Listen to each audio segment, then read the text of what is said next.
现在是2020年的4月21号下午16点50分吧。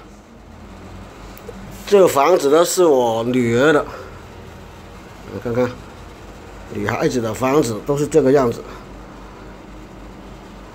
有什么问题呢？就是这个冷气机，就是里面一直在转，但是外边那个室外机呢不转。我就拆开来，首先清了一下，你看，清出多少脏东西啊！把这个床，把女儿这个床都弄得一塌糊涂了，脏得要命。清了一下之后呢，发现原来有一条线断了，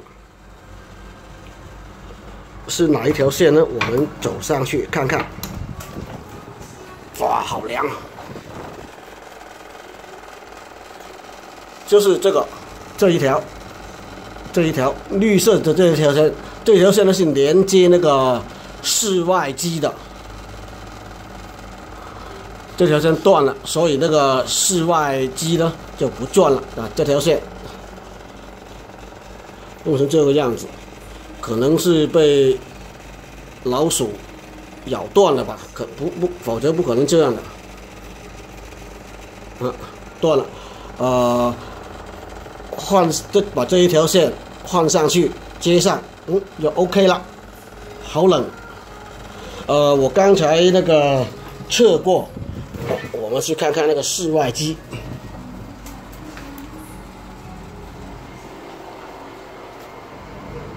哦，看了转了没有？那一条绿色的丝层丝带就表示这个室外机在转了，现在已经 OK 了。我刚才还测过这个水肿的压力有5，已经基本够了。不过我打算还加它一点，加到那个5.5，这样它的制冷效率会更好。这个冷气机叫格兰仕，其实这是格力早期的那个机。新机的话呢，我测过那个日本轨迹的那个松下的那个冷气机是6，我加到它5.5应该没问题的。